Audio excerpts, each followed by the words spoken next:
I've told TAs to maybe think about this a bit. So, okay, so something, and this I'm glad people realize that maybe having a bit more feedback could help. At least a fair number answer maybe or yes. So yeah, no matter what you answered, at least reach out and see if it helps. Okay. So yeah, and there's I think a couple of people who were not able to use office hours. So sometimes TAs will try to, you just have to send them email, and they can either do some kind of hangouts during the TA office hours, or they could meet you outside the regular office hours. Yeah, but feel free to reach out to them, because it's nice to talk to others, but of course write up all the solutions yourself. Okay. And thoughts on the exam were somewhat mixed, but I guess there's a fair chunk that was relatively easy but too long. Yeah, so this will change a little bit in the final. I will take that into account. Okay. All right. So this is so these were quiz. These were some questions I can think of. If there are things that you would like to mention, please also feel free to post on the end.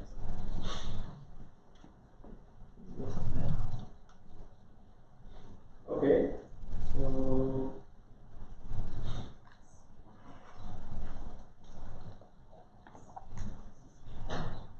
all right. So the other announcement is homework 4 is out and it's due next Friday. So this is a homework all about graphs and shortest paths.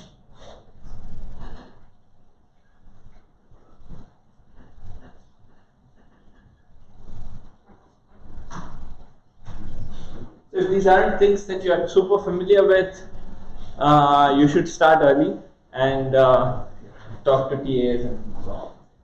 Okay. Yeah, and we did this. So the other thing which just came up today is that I have to leave at 2 today, so office hours will be from 1 to 2.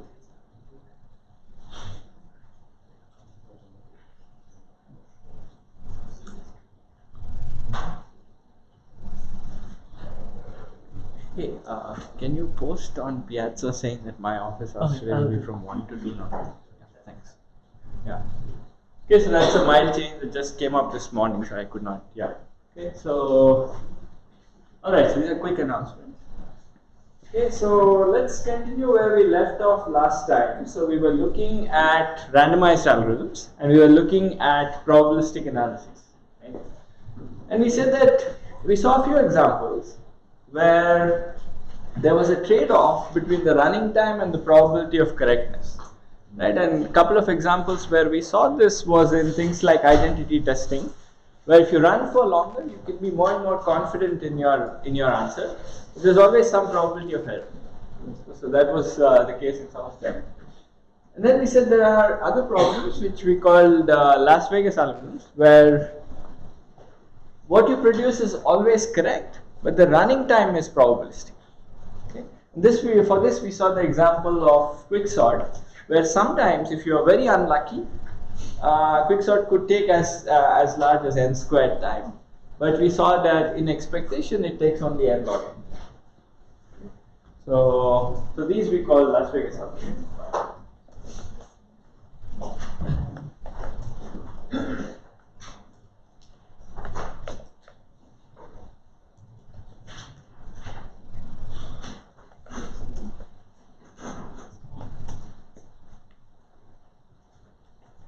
Okay, all right.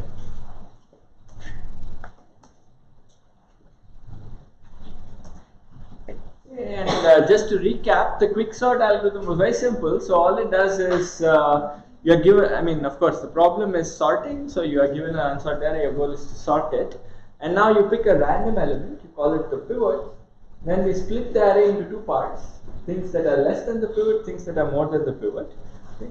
Then we sort them recursively using again quicksort. And then we put the things less than the pivot first, and then the pivot itself, and then things more than the pivot. So that was the algorithm we saw. And what we said is that as long as the split is roughly balanced, means you have something like 2n by 3 on one and n by 3 on the other, so your pivot element is not too close to the extremes, then the problem size reduces significantly, which is why you get like an n log n running. Okay. So this was the intuition. We also saw formal arguments that of why the expected running time is something like n log n. Okay. And we said that you can actually write down a recurrence for the expected running time. Okay, and this is a nice thing because it's usually we write down recurrences for the actual running time. The running time is a random variable. It changes based on what you selected as the pivot and so on. So we were able to write a recurrence for the expected running time. Okay. If you remember, we defined this quantity f of n, which was the expected running time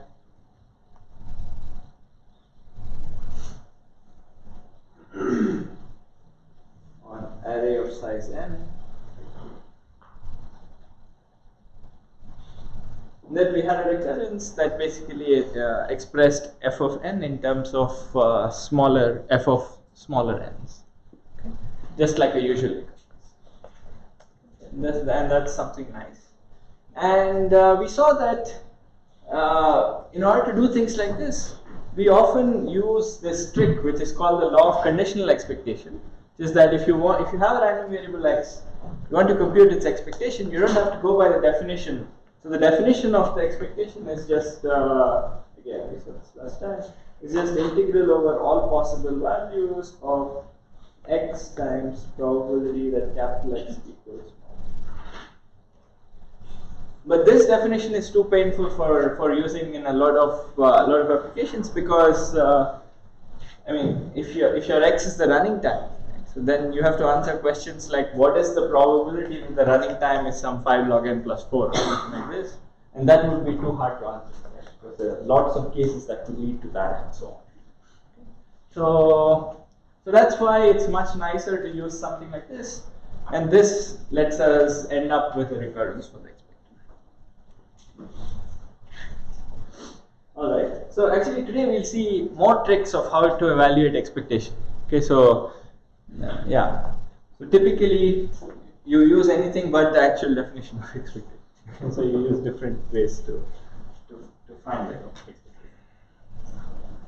Alright, so before we go there, so this is something had last couple of slides last lecture, which is the expectation good enough? So we said that for quicksort, the expected running time is something like n log n. So what does that mean? So expectation is in some sense like the average. So it's like saying that the average running time, if you ran it a whole bunch of times and took the average, then it would be something like n log n. Now could this be that, could it be that most of the times it's like n squared and some of the times it's very tiny? So that's something we would like to know, right? Because when we actually do this experiment, we may want to know if we are close to n squared or if we are always roughly n log n. Okay. So do you see the question? I mean, it's in general just having the expected value. It's like if your average is small, is maybe not good enough, right? Because whenever you actually toss, you would actually like to say that with a reasonable probability, the running time is going to be pretty close to n log n. So that's what we would like to have. So it's and in particular we would like to say, can you upper bound the probability that it is say n squared? Okay. So and similar likewise, what about n to the 1.5? So can you say that probability that running time is greater than n to the 1.5 is less than 1 over 100? If so, you can imagine we can be relatively happy. Right? Say that, okay, it's not too big, so 99% of the time it's reasonably good. So can you say things like this? It turns out that there is a very general theorem that implies things of this nature, and this is what I will define next. So this is called Markov's inequality. So how many of you have seen Markov's inequality before? That number. I think anybody who's taken prob stats or some analog of that would probably have seen it. So it's a very basic inequality. So what it says is if x is any non-negative random variable, okay, and it's important that x be non-negative. Non-negative just means that x always takes non-negative values. So, and suppose its expectation is some number c, okay, then the result says that the probability that x is more than some t times c, where t is some constant, think of it as 10 or something. So the probability that x is more than 10 times c is less than 1 by t. Okay, so and this is true for any non-negative random variable x. Okay, so what does this imply for quicksort, right? So for quicksort, we know that c is something like n log n. We said that the expected running time is n log n. And let's say your x denotes the running time of quicksort on a problem of size n.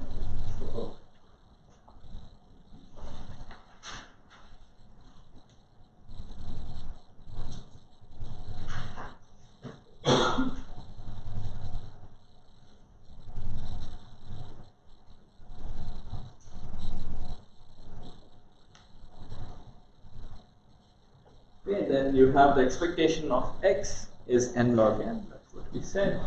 And what Markov's inequality tells us is that probability that x is more than 10 times n log n is now less than equal to 1.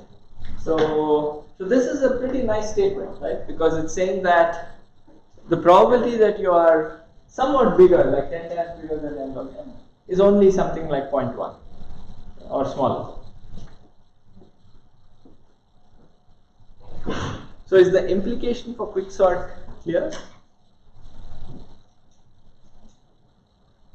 Yeah, so the thing to note that is that it's always multiples of this expected value.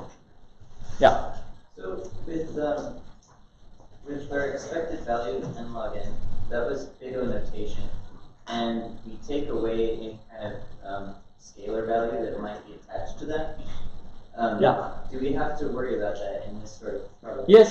So you have to be careful. I mean, in the sense that this only applies to the true expected value, right? So if your true expected value was 4n log n, then you would only get this thing. You have to have an extra 4 there. Okay. So it is what it's t times c, where c is the actual expected value. So constants matter for this computation. So I'm for now assuming that initially I assumed that the c was exactly n log n.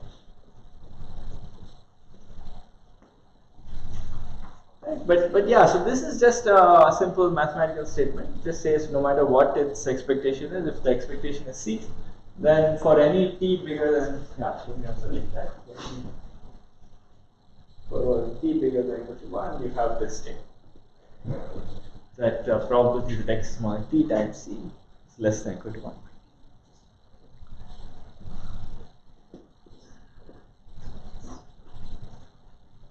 Okay. So any question about the statement?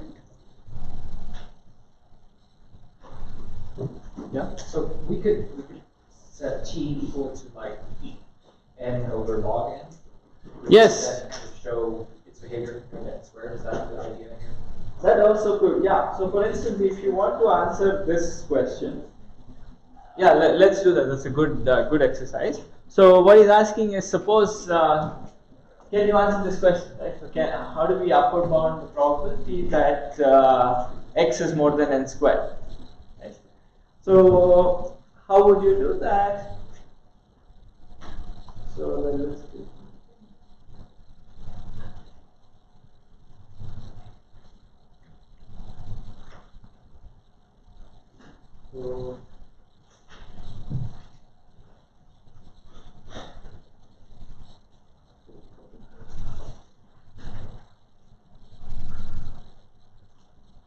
say n squared by 2.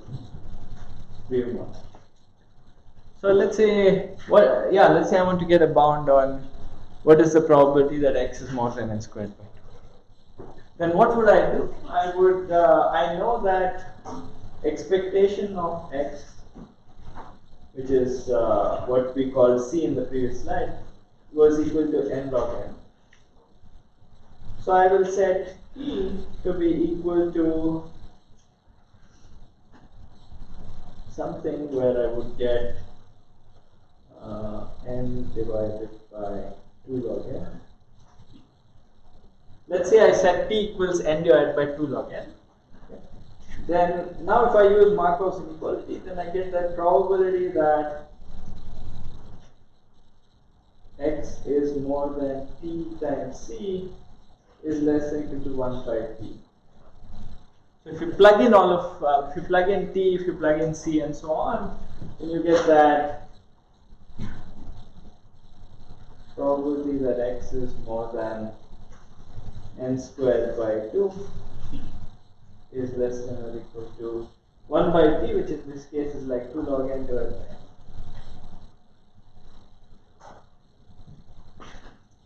Okay, so I plugged in a specific value so that my goal was to make t times c equal to n squared by 2. Right? That's what I cared about. My goal is to come up with a probability with a bound on the probability that x is more than n squared by 2. Okay, and so you set t to be something like this, and this is what you do. But note that this would be useless if you wanted to get a probability on what is the bound on, let's say, probability that x is more than, let's say, 2n. Right? So if you wanted to get a bound on this, then I have to make this to be equal to 2n. If I have to do that, c was already n log n, so I have to set t to be something smaller than 1. In which case, what you get as the bound on the probability would be a meaningless quantity. Okay. And that makes sense because you can only argue about, you only get something if you want bound on the probability that x is more than something bigger than the expectation. Okay.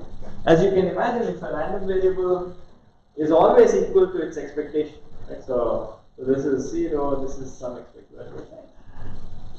If a random variable is always equal to expectation, then it's unlikely that it's beyond that.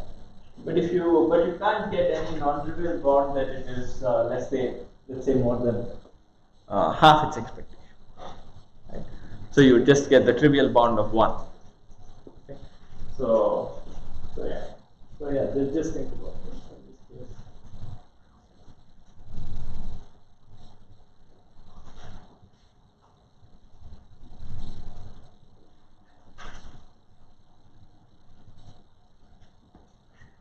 All right. So that's a quick application. Yeah. Was the expression running time put any bound on the best case? No. Yeah. So that's kind of what I was also saying, that basically you could always be roughly the expectation. Okay. So it will tell you that there is a decent chance that you are less than or equal to, let's say, 2 times the expectation. Right? So one consequence is that with probability at least half, is 0.5, your running time is less than or equal to 2 times c. Okay, which is like 2n log n, or like 8n log n in this setting, right? But beyond that, it doesn't tell you anything. And the reason is that a random variable can always be equal to its expectation, and then the average is that value. So there's no chance of being better than that.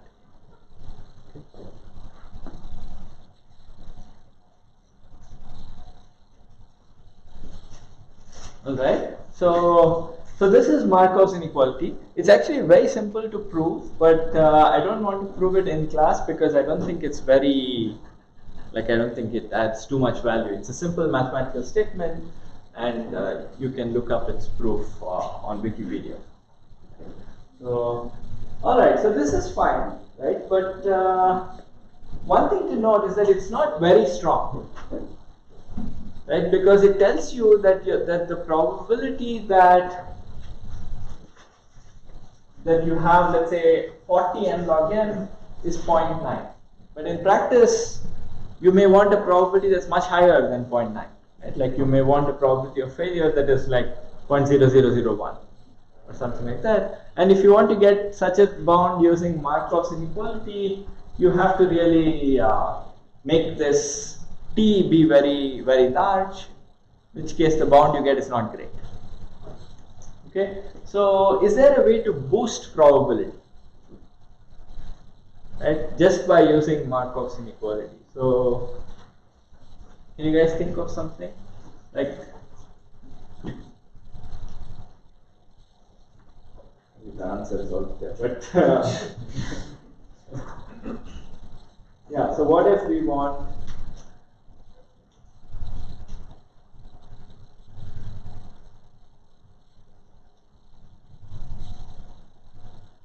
success probability of 0.999? So can you do it without having like a huge value of t? So yeah, since you've already seen the answer, so let me tell you a generic way of doing it. So this is this idea of what is called amplification by repetition. Okay. So what you know is that if you run quicksort, so let's say if you use basic Markov's inequality,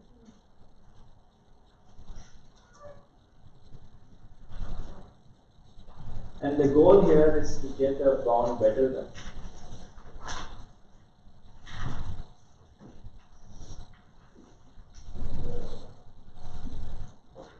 much higher.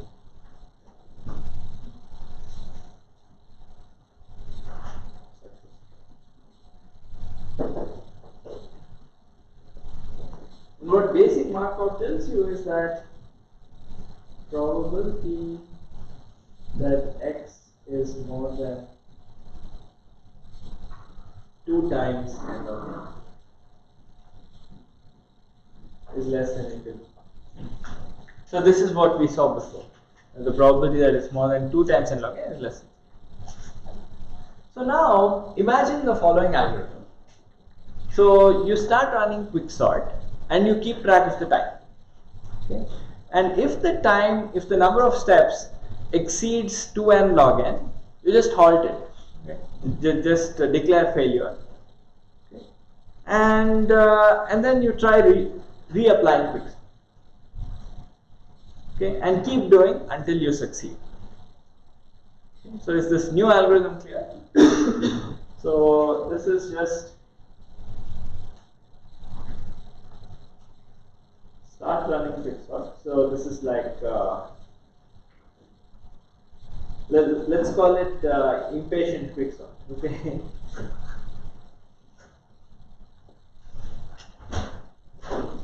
Which is you start try r times.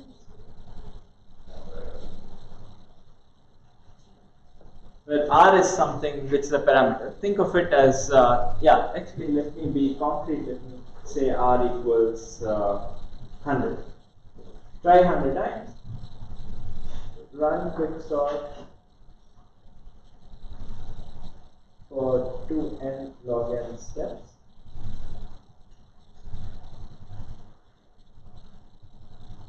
If it doesn't terminate, then you, sorry, if it doesn't end by itself,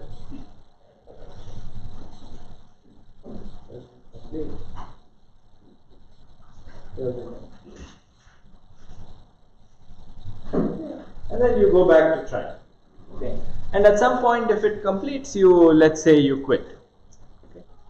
So for this process, what is the success probability?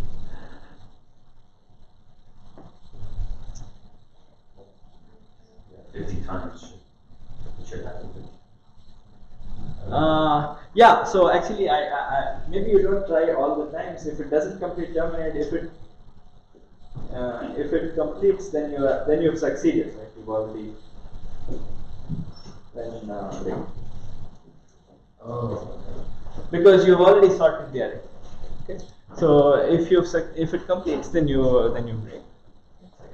Now, right. So I'm asking you. So what is the likelihood? I mean, you're right. It is. What is the probability that you succeed? You can use that inequality, right? So basic Markov tells you that with probability at least a half, quicksort should have terminated in fewer than 2n log n steps. Okay. So the probability that this step failed and you came to this point and you had to retry is at most a half. Correct? So yeah, so this happens with probability.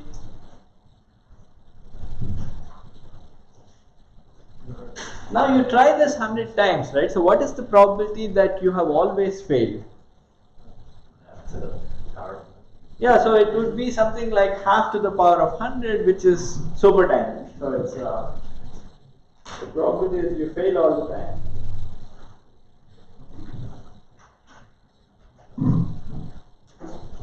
All the time is something like 1 by 2 to the 100. Okay. Which is now negligible. Okay. So now you've come up with a procedure that is extremely unlikely to fail.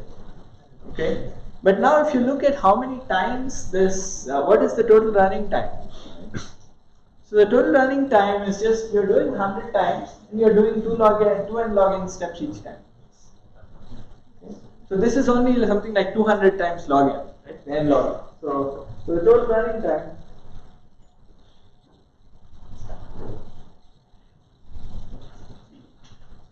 is still 200 times n log n. Okay, so we've achieved something very powerful by, instead of just using basic Markov's inequality for the whole process, you use it for until you get some bound, some constant bound, and then you just repeat the whole process if you haven't completed multiple times. Okay? And this is a very common trick in randomized algorithms. Like if you want to boost the success probability. So you have some limited probability of success. So you try until that step, and then if it doesn't succeed, you just stop the whole thing, restart, and do it. And often in modern systems, you can even do these things in parallel, and one of them will succeed with super high probability. So that's so this is called amplification by repetition, and this is something to keep in mind. It's a very useful common trick.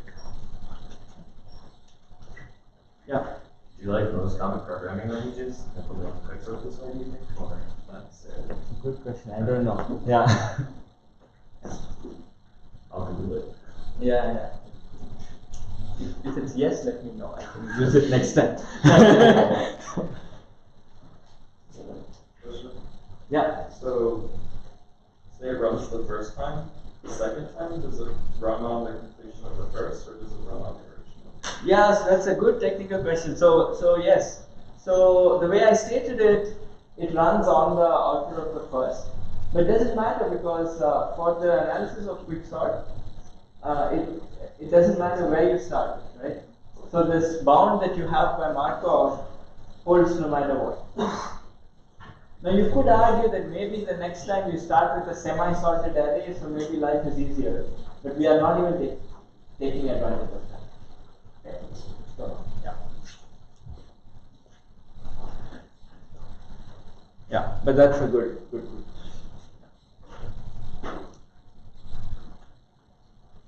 All right. So any other question about repetition? Okay.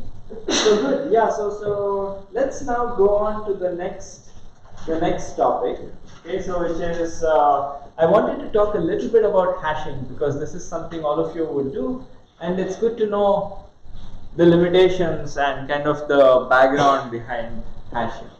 Okay? Because I think people always have certain expectations of hashing, and often they work out in practice, but sometimes they don't if you have a lot of data, and then you ask why it's failing, and so you should know what's going on behind the scenes. Okay. So, all right, and we'll also encounter this cool idea called linearity of expectation. It's very simple, but it turns out to be very powerful. All right, so that's the plan for today. So, what is hashing? Right. So, all of you know. So, this is from Wikipedia. There's you have a bunch of keys, and these keys belong to some universe. The universe could be set of all strings, and often it could be like a huge set. Okay?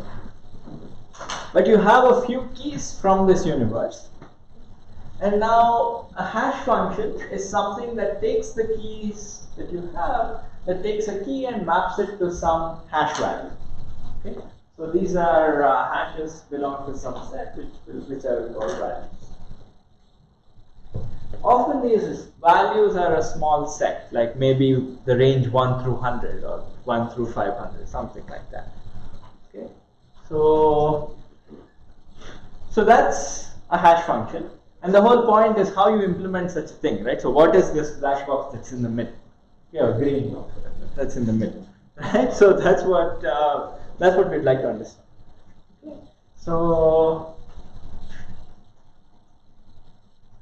Okay. So again, this is the picture. You have a universe of keys. You have a bunch of hash values. And the important thing is that there are lots of requirements we have about hash functions, right? So the first thing is you don't know which keys in the universe you're going to get beforehand.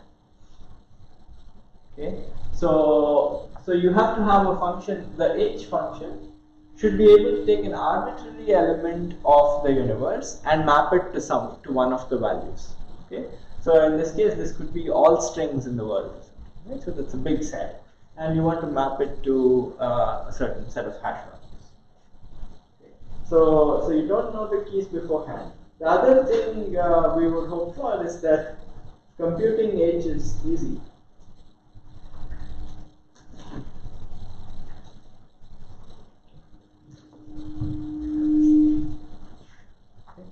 And so that's the first requirement. Then you don't know what these keys are. Second thing is that the set of hash values must be small. There's no point hashing to a very huge set, because often you store one memory element for each hash value. Okay, so that would be the size of your memory. So you want this to be small. And finally, you want few collisions, right? So you want a few. You want as few things as possible going to the same location. Ideally, you want no two things to go to the same location. Right. So, right, and if you think about it, this kind of a thing is pretty difficult to design, right? Because you don't know what keys you're going to get from this universe, and you have only a small set of values. Okay. And actually, there's a very simple impossibility result that you can get, which is that if you want a small set of hash values, let's say I have, I don't know, like 100 possible hash values, and let's say the universe is I don't know, 10 to the 10 in size. Okay, so this is huge. And suppose I want to generate a hash function like this, but I know that I'm only going to get, let's say, 20 different values, 20 keys from the universe.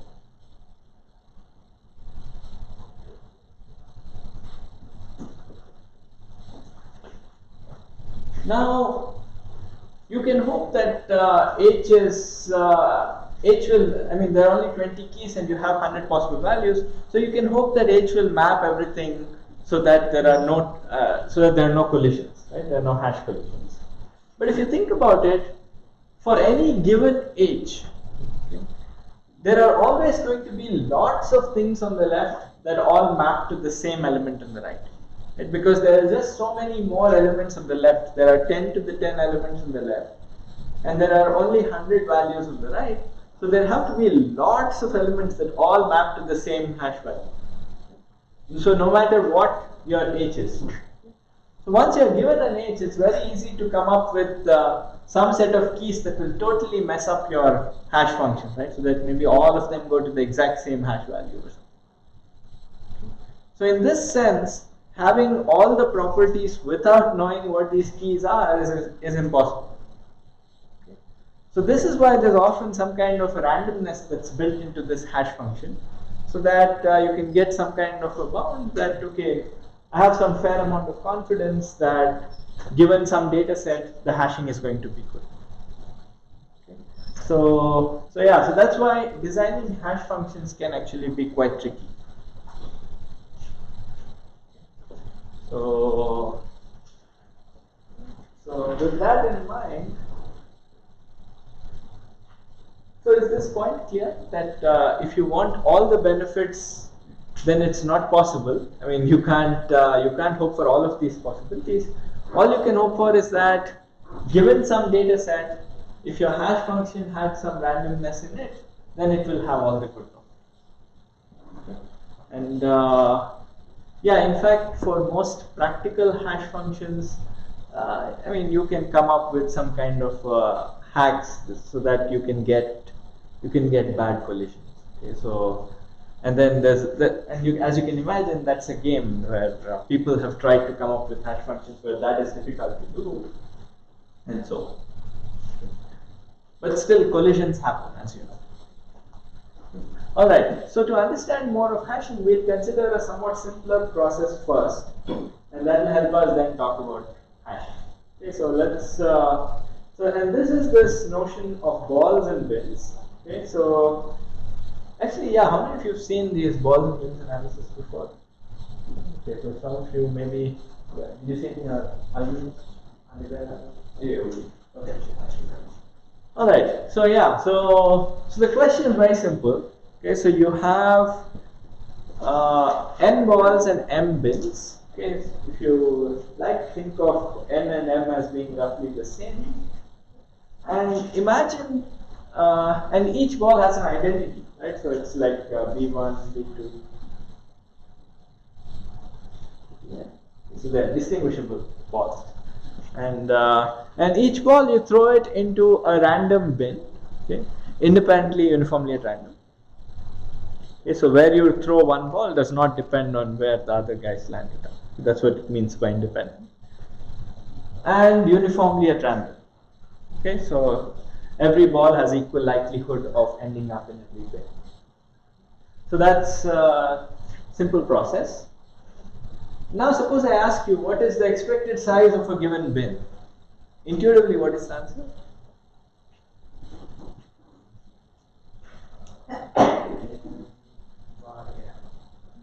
Yeah, so intuitively it should be n divided by m, because there are m bins and you have n balls going into this guy.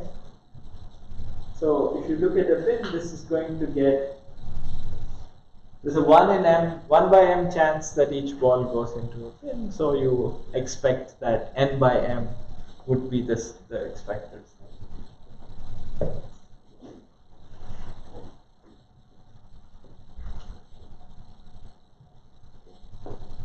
So this also, if you want to prove it formally based on the definition of expectation, turns out to be messy, as we will see. Okay. And but it's still doable. All right, so that's one question. This is relatively easy. Now suppose I ask you, let's say n is equal to m, and I ask you what is the expected number of bins with exactly 4 balls. What would be a guess for your answer? Just curious. Do you expect bins to have 4 balls? You expect, if n is equal to m, remember you expect everyone to have in expectation one ball. Right? But suppose I ask you how many bins have exactly 4 balls. Like what would a guess for answer be? Would it be something like some constant times n? Would it be log n would be like root n, something like that. What would your answer be? How many bins would actually get exactly 4 balls?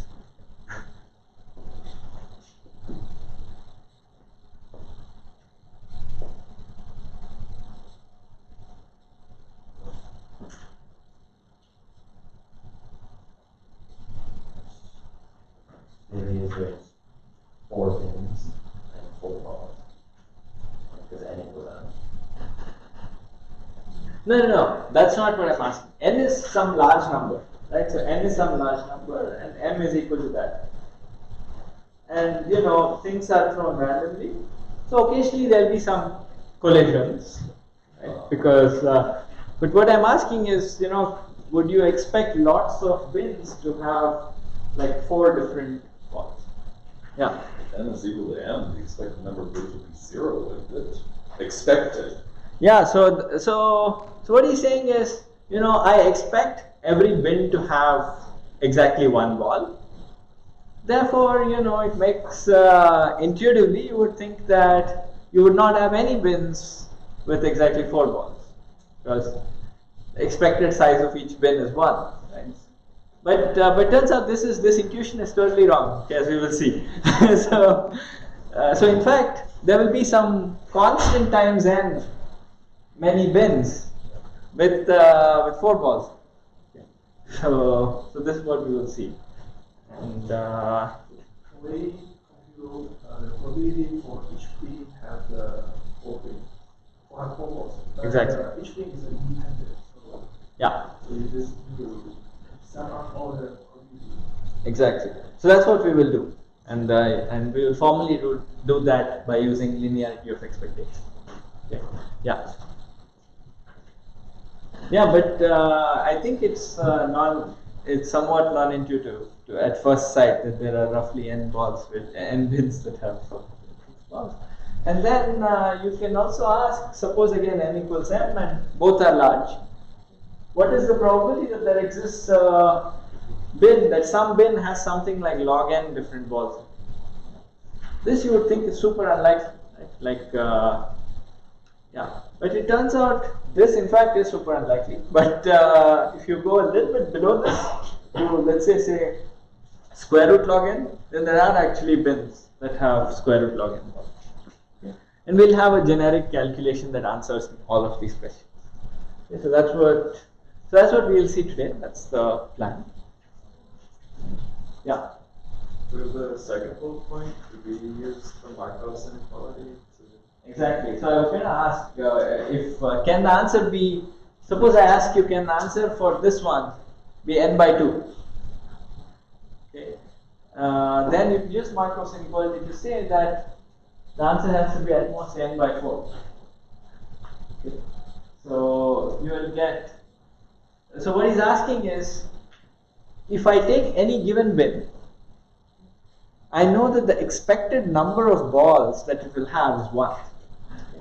So if I ask what is the probability that it has more than or 4 or above, then I can use Markov to conclude that that probability is at most 1/4. Okay, and so you can say that the expected number of bins that have 4 balls is at most n by 4. Okay. Turns out that this is a weak bound, but you can still use Markov. Yeah. So that will rule out the possibility that the answer is, let's say, n by 2. Okay. So it's very unlikely that you will have. Yeah, usually that is one of my homework questions, but it's fine.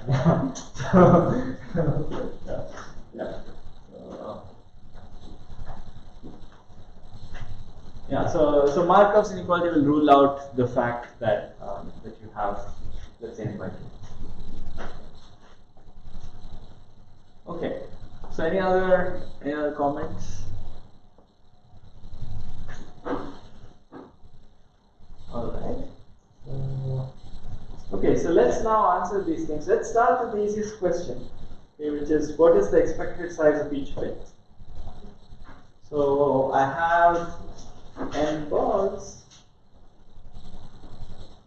and I have n bins. And each one goes into a uniformly random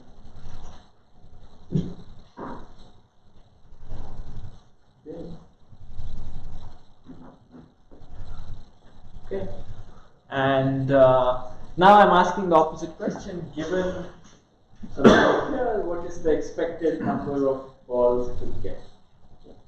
So let's say we go by the definition of the expectation, right? So what you get, and let's focus on, for simplicity, let's focus on bin 1. As you can see, the situation is symmetric with respect to the bins, right? So what happens for bin 1 is the same as what happens for bin 2, bin 3, so on, because all the whole process does not care about the identities of the bin. So, okay, so expected size of bin 1. So let's call this B. B is a random variable.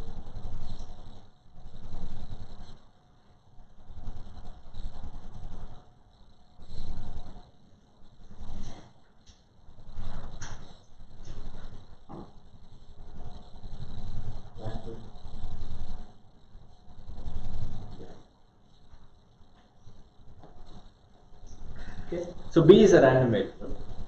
And now the definition of expectation says that the expected value of B is equal to sum over all possible values. B is always an integer. The ball is either there or not. Okay. And so you have k going from 1 to n, k times probability that B is equal to.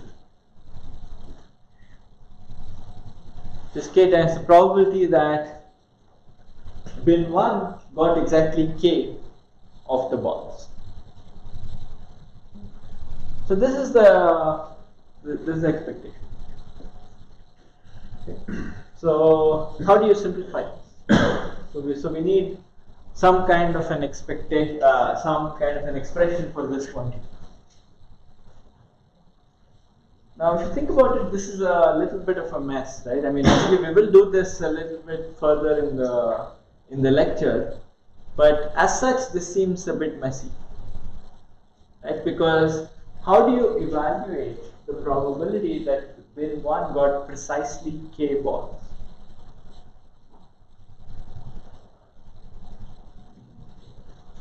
So we can either do this now or we can do this in a short while. But do you see why this can be a bit messy?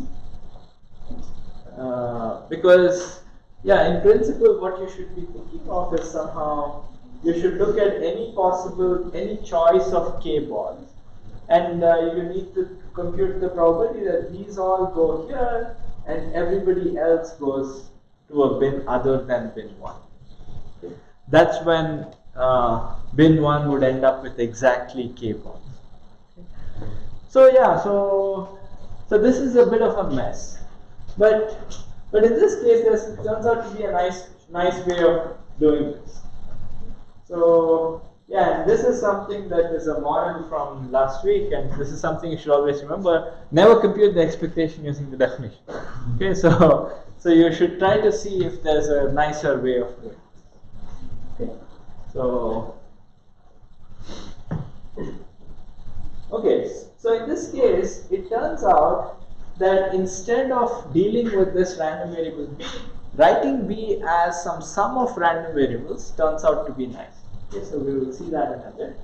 So let me first go into this notion which is called linearity of expectation. This is a very powerful notion in probability. Okay, so a lot of people have done huge amounts of calculation and then they realize that, oh, this can be done much simpler if you use linearity of expectation. Okay, so what it says is some very simple fact. So let x, y be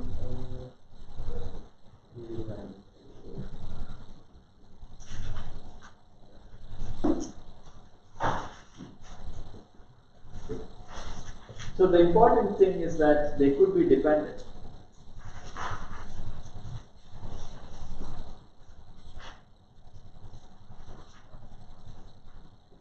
Then the expected value of ax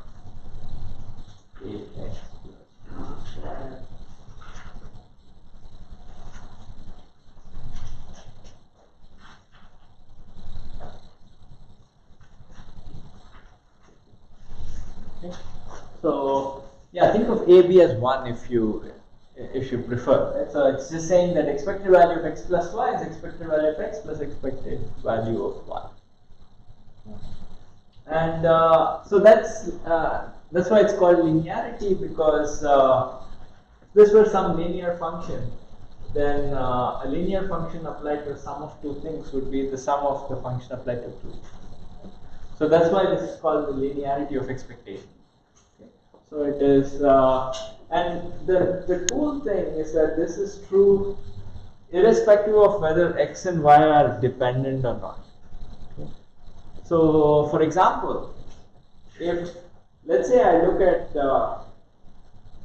you can think that things like this should be obvious, right? But if you replace the sum with the product, like expected value of x, y, if you ask if it's equal to expected value of x times expected value of y, do you guys think it's equal?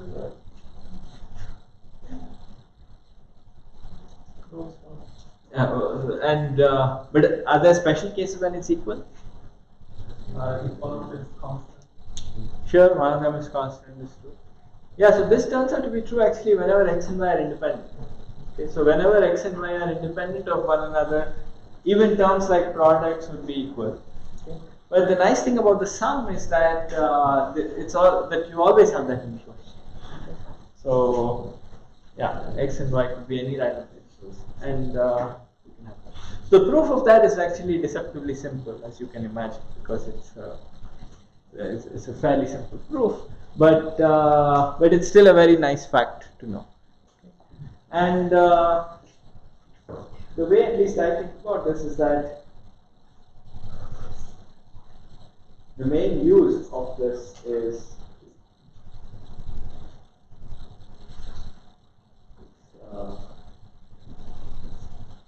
we can decompose, or we can write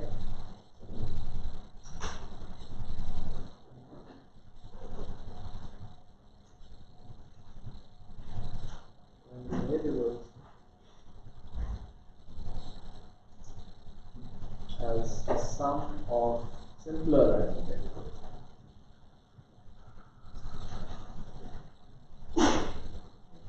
And now you use the linearity of expectation. So maybe for these simpler random variables, finding the expectation could be easy.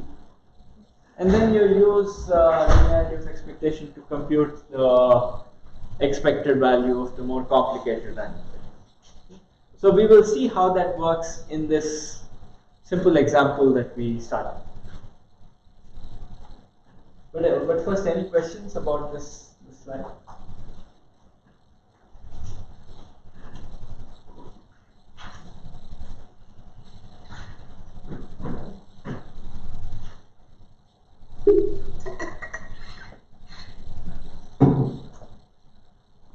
Okay, so that is that. Okay, so now let's look at this expected size of bin 1 question.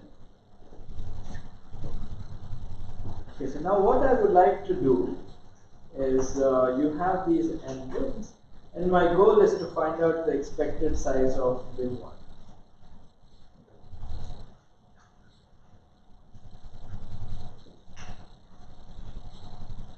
So I would like to write B as a sum of a bunch of random variables. So can you think of a natural way of writing B as a sum of random variables? Remember, B is a random variable, which is the number of balls that went into bin 1. So, yeah?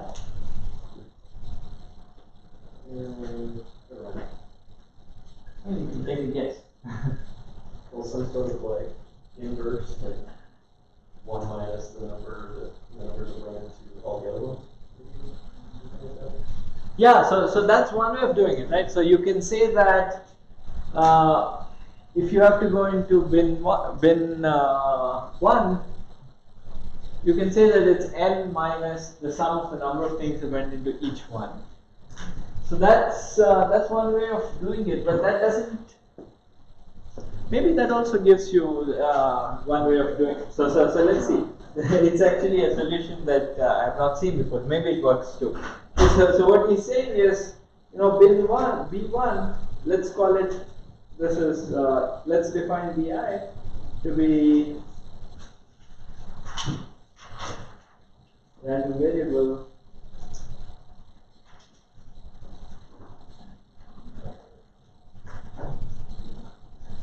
that is the number of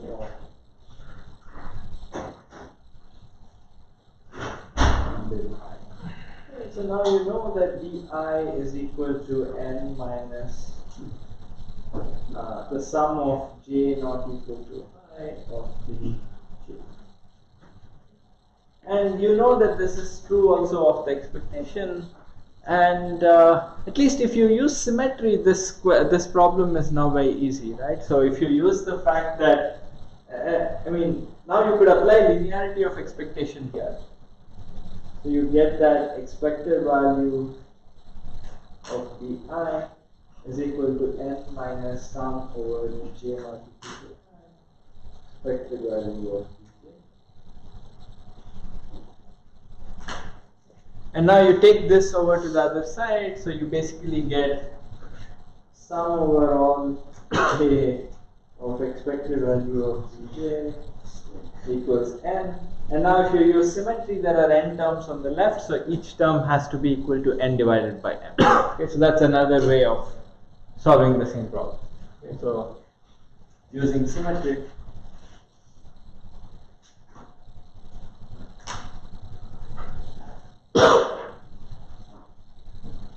all the expected value of bj equal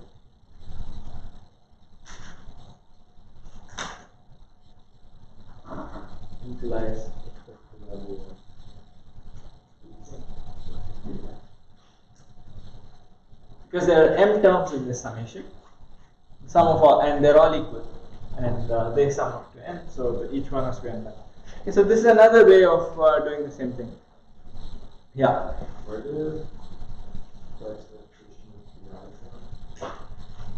Oh, it was there.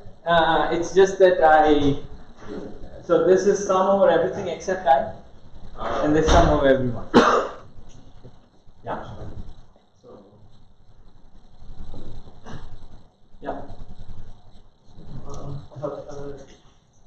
So we can define, for example, BI, for example, B1, that gets 1 if ball 1 goes to B1. Yeah, so this is the solution I was hoping would first come up. Yeah, exactly. 2 is equal to 1 if ball 2 goes to B1 and 0 otherwise. Yeah. And so on and so forth. Then the B equals to B1 plus B2, then we can do the Linearity. Yeah. So an alternate solution, which is to me also this is more intuitive, is to say that let's talk about any one way. So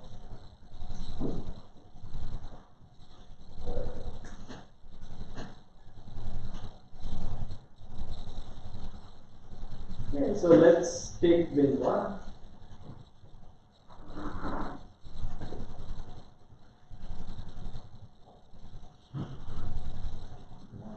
And let B be the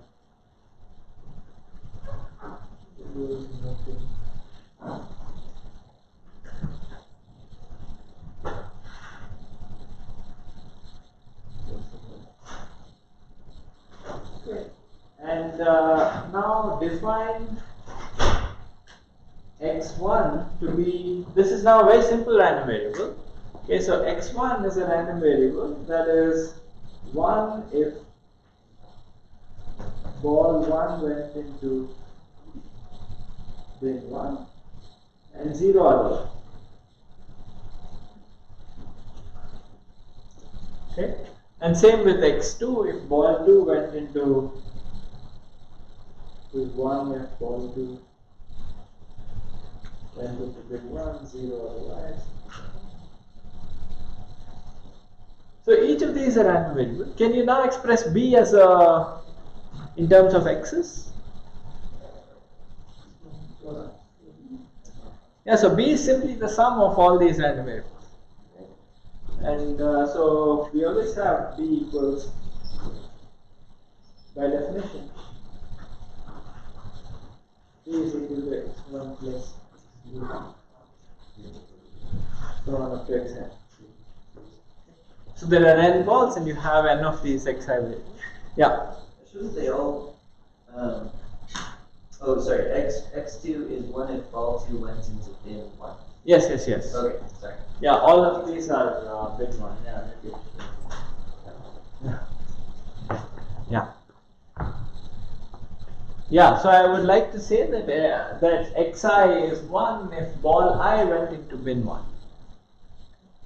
So that's how I define xi. And so you have this, and right. So now, what is expected value of some xi? Now the point is that xi is a very clean 0-1 variable, right, for any I. Okay. So computing its expectation is, so now you can use the definition of the expectation, the only time you can use it, because these are binary variables, right, so these are just 0-1 variables.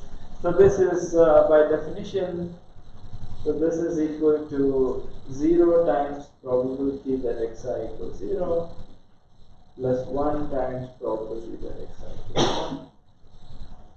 This is 0. And this one, what is probability that xi equals 1? Yeah, so it's exactly the probability that ball I goes to bin 1. There are n bins. It is equally likely to go into any of the m bins. Okay. So this probability is exactly 1 by n. This is equal to 1 by n. And this is true for any I. So now you can use linearity of expectation out here. Okay, so using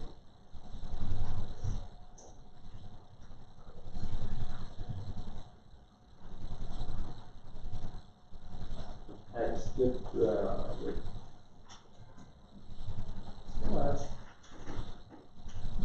we get expected value of b equals n by. So there are n terms, each of which has an expected value of 1 by. Okay. So this is another way to end up with the n by m that is also.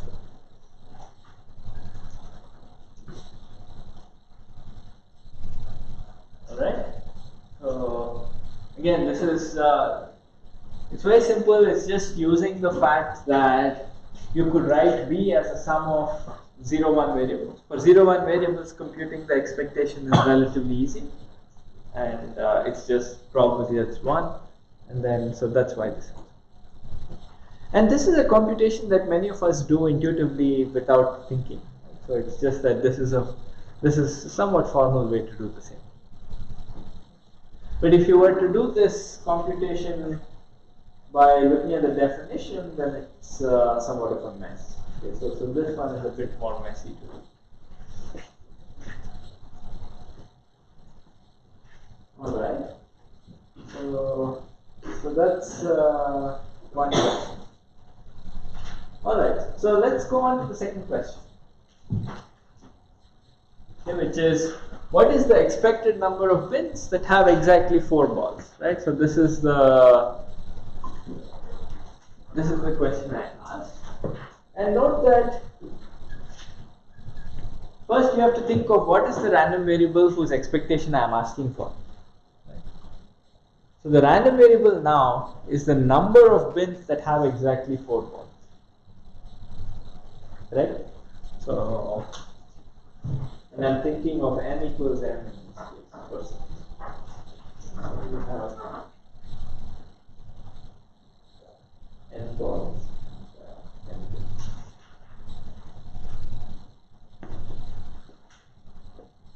Okay, and so y is number of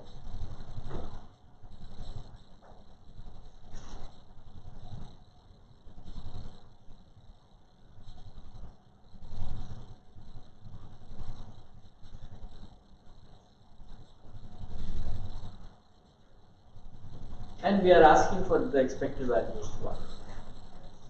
So can you write y as a sum as before?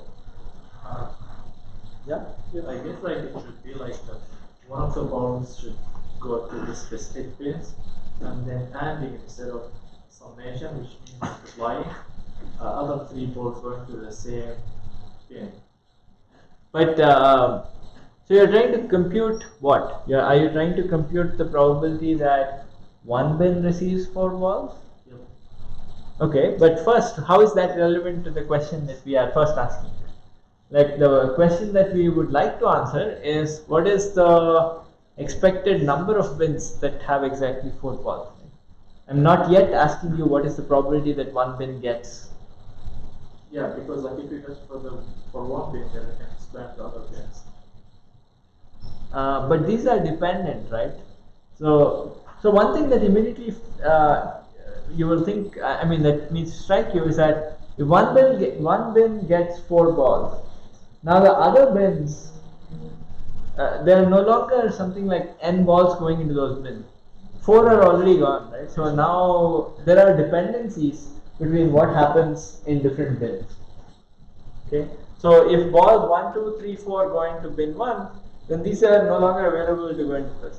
So if you want to do this kind of a calculation from scratch, it is incredibly messy. Okay, so that's why let's try to think in terms of what we saw before, right? You have a random variable, try to express it as a sum of different things, simple things, and then you only care about the simple one. And the nice thing is that you don't have to care about them being independent. Okay? So that's what linearity of expectation buys you. So can you express this as a sum of random variables? Yeah. Anybody else?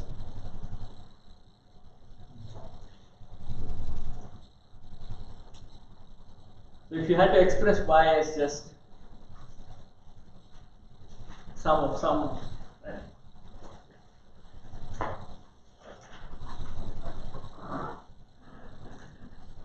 Anything that's a count, yeah. Well, yeah, I guess we would just be summing up the expectation of 4 balls in every single bin. I guess not. Yeah, I guess that's what you, intuitively that's correct. Yeah.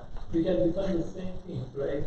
Now, instead of saying that 1 equals to 1 if ball 1 go to bin 1, we can say that each 1 equals to 1 if 4 balls goes to bin 1, otherwise 0.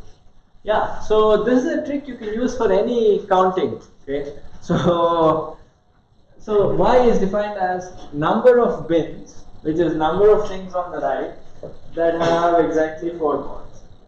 So I can write y. Let's define xi as something that corresponds to bin I. Okay, so xi is 1 if bin I receives precisely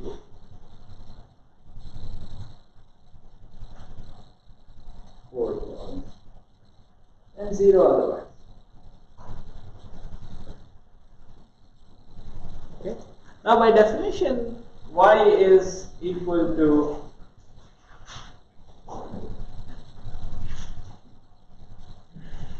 x1 plus x2 up to xn. So remember, n is equal to m in this case. So both are n.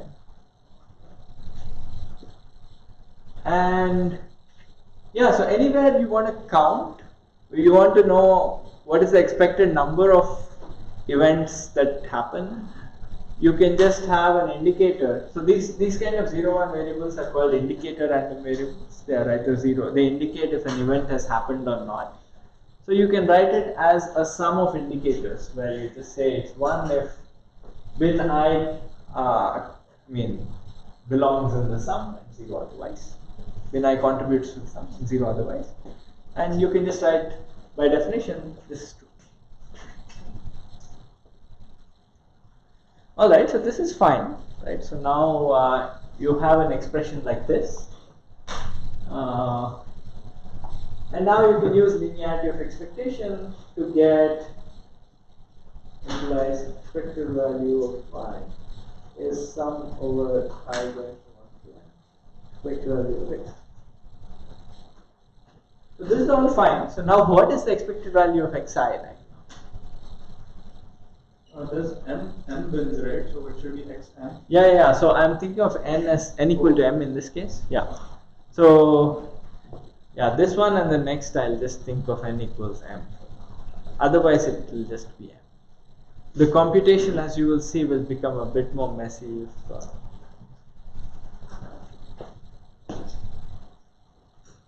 so far it's all same. Now, yeah, so now you're this term.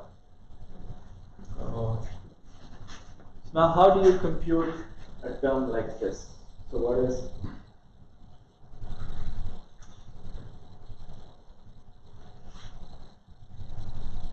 again I can use the same inequality, the same thing as before. So it is 0 times probability that xi equals 0 plus 1 times probability that xi equals 1.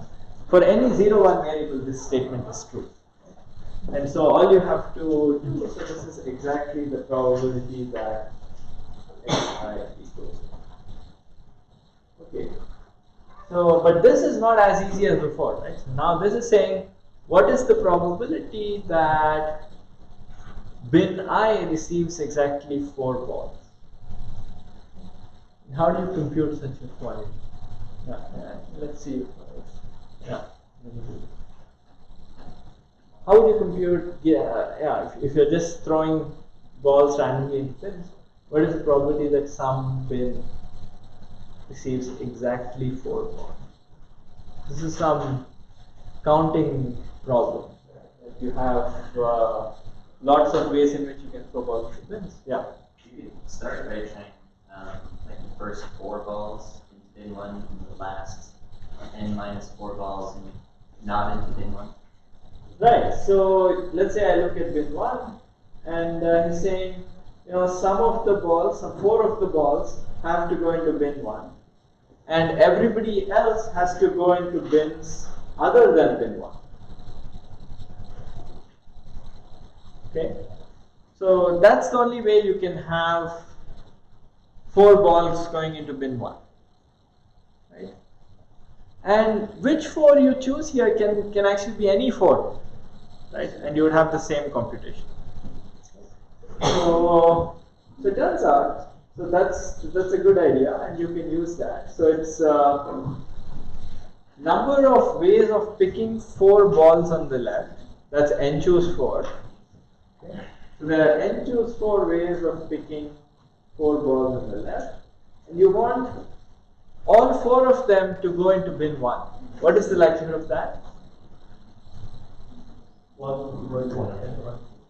Yeah, so there's a 1 by n probability that one of them goes into bin 1 and these are all independent.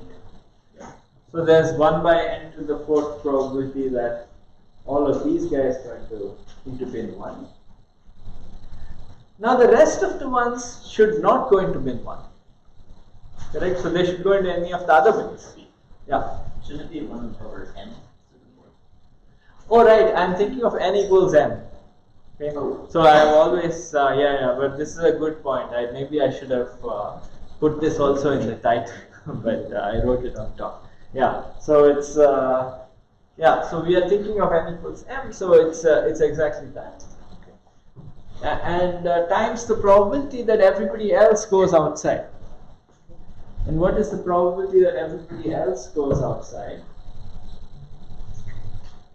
1 minus 1 divided by 1, which is author of n minus 1 minus 1 by n. Yeah, so the rest have to go to the other n minus 1 bins. So for anything here, there is an n minus 1 by n probability of going to something other than bin 1. Okay. So, and this should happen for all the n minus 4 guys. So it's something like.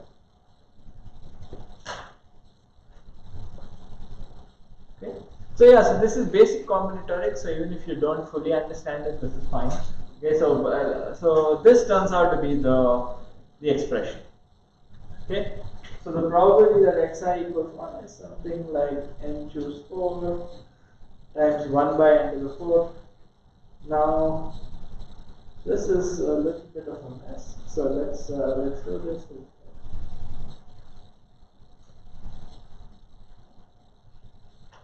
3 divided by 4 factorial times n to the 4 times n minus 1 to the 4 divided by